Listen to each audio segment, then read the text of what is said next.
Welcome back to Tao Twang. I'm Dave. We're going to do some rhythm playing today. The only thing I've got going in the background is this beat. It's just a beat out of the GarageBand library. I just dragged it over here, picked a tempo. It's at, in case you want to know, it's at 81 beats per minute. So that's what it sounds like. And we'll get into the progression here in just a second. If you're new to Tao Twang, then welcome again. We're glad that you found us. We do have a Patreon page that just started last week. There's only one level of general support on there, and it describes the perks. And basically, there's like one exclusive no ads video on there each week with its own backing track and stuff. But the format's like this channel. And if you've just been enjoying Tao Twang on YouTube for some time now and you just want to show some support, we really appreciate it. So it's just called Tao Twang on Patreon. Also, if you're new, the format on this channel is very consistent. You know, I'll make a backing track of usually 16 bars or so, and then I'll just loop it. You know, it's nothing fancy, and we'll use that for the intro demonstration and to demonstrate things throughout the lesson. Then at the end of the videos, I'll put a few minutes of just that practice loop up there for you to practice the skills from the lesson with, right?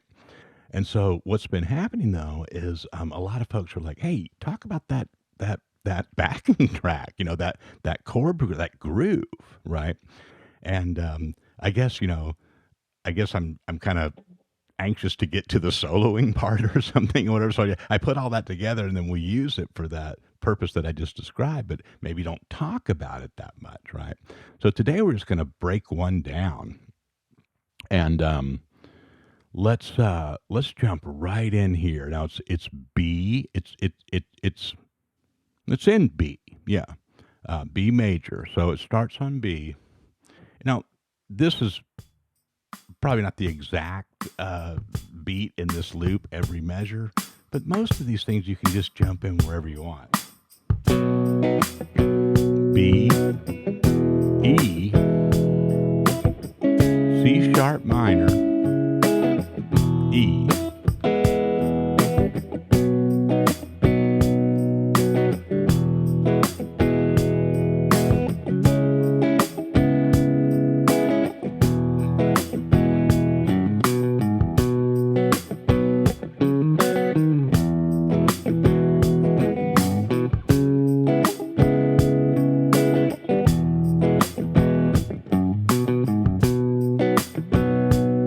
Okay, now I already threw some doodads in there, didn't I?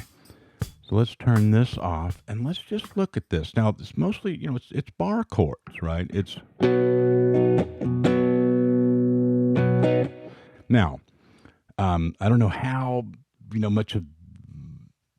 how far we want to push this under the microscope with the rhythm, but I was thinking, I could just, slow it down and just let you kind of see, don't, watch my hands and stuff at first, but then try to really get in here, put me on pause, go off to the side and just kind of do your own thing. And if it feels good for you, it's good. Doesn't have to be every little nuance exactly like what I'm doing, but it's something like this.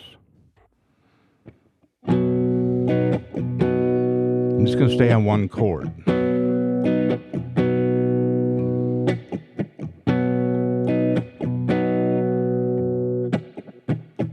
I'm emphasizing those muted strokes and letting you hear that so that you can kind of keep your place in the measure, right?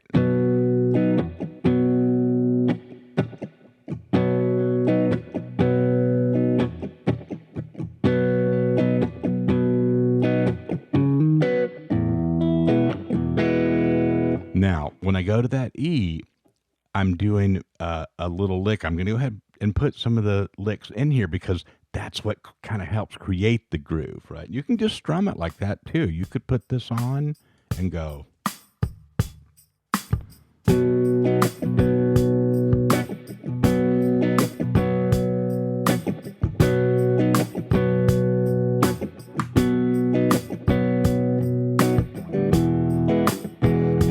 stay on each chord.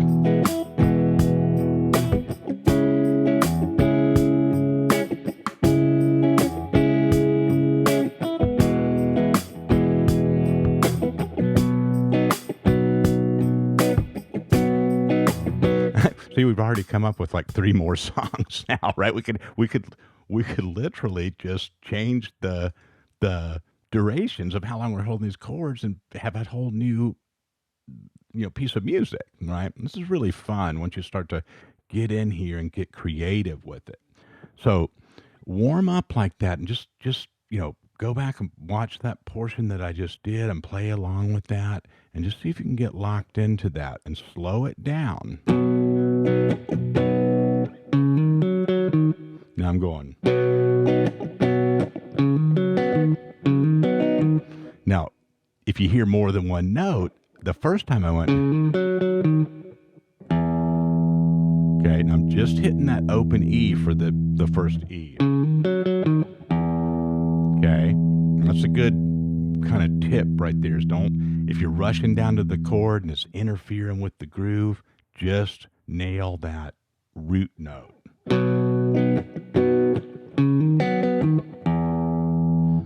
So here I'm hammering from 4 to 6 on the A string. Okay. And, if you want to hit more notes up there, just kind of bar that, take this, where your ring finger is in this form and put that there. And you can't go wrong. Doesn't matter if you hit 2 strings, 1 string, 3 strings, as long as you got that covered. Right? And what's fun about this style, this kind of R&B based style, is that the rhythm is so much a part of it that a lot of the cool stuff happens inadvertently, right? I wasn't planning on hitting, those exact strings, but it's cool, right? Okay, so far we've got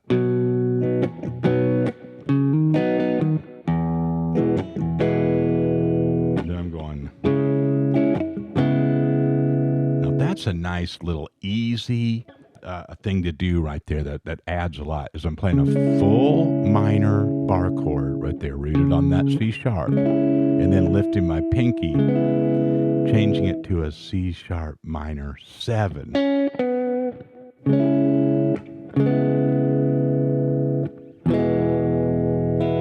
So you have a little moving of voicings in there. Sometimes I go, put that back right at the end of it. Isn't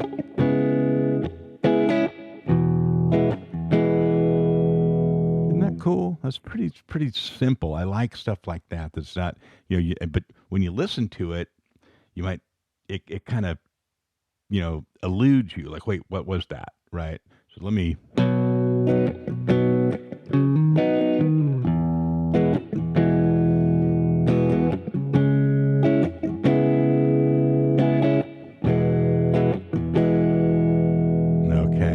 And now we can do I did this as a pickup at the beginning of the video. And that's just a good old 60s R&B. So I'm going 2 to 4, hammer on the E string. Then that B note twice. Then back to that 4th fret, G sharp on the E string. You could also go, that's a little tougher to get back up to the beat.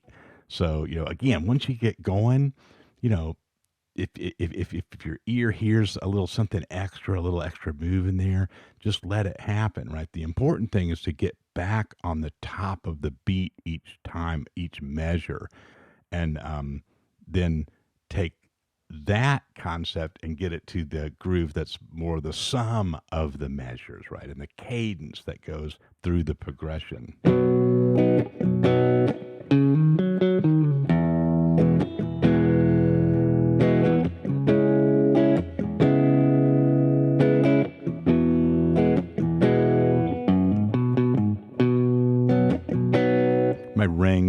slaps against here sometimes. I don't like to take it off, though. I like to leave it on. I don't know if it comes through on the recording as much as when I'm sitting here, I hear it like certain licks.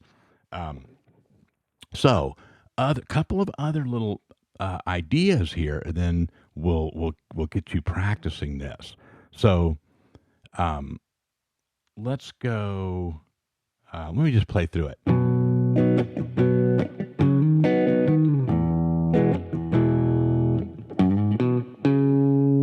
Right, and you could do different rhythms on that. When I'm slowing it down, I'm probably doing something slightly different. But I'm sliding 2 to 4 on the E, then the B, then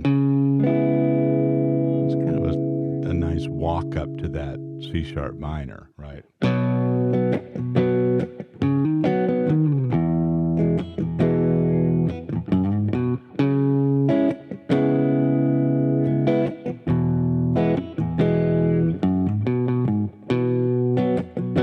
There went the ring again, didn't it? Does that make sense? So, you could do different, arrange it differently, right? You could just, stay on the B instead of,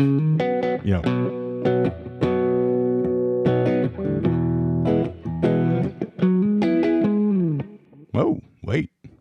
I could take that just like we did on the B. I could take my E up here. That's a nice one because you go up to a different range and come back like that. That sounds cool. So,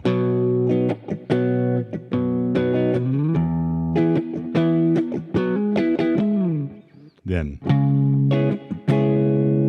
there's another C sharp. Okay, now that move I'm hammering with my pinky from 9 to 11 on the G string with this chord down. Right? The one that I'm starting with is called C sharp minor 7. It's the same chord as, but it's up here.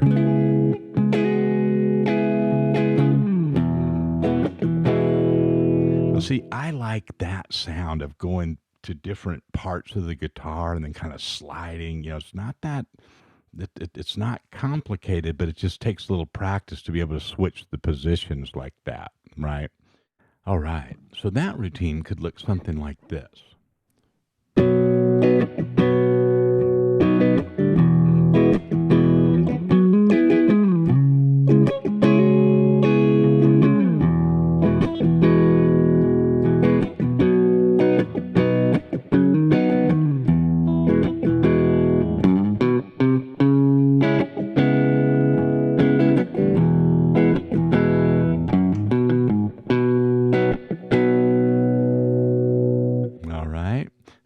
When I went up to the C sharp minor down here, that last little bit, I went, right, kind of an Althea type, like a sort of a Jerry Garcia type of walk in, right? And, the note sequences are so simple, but the feel.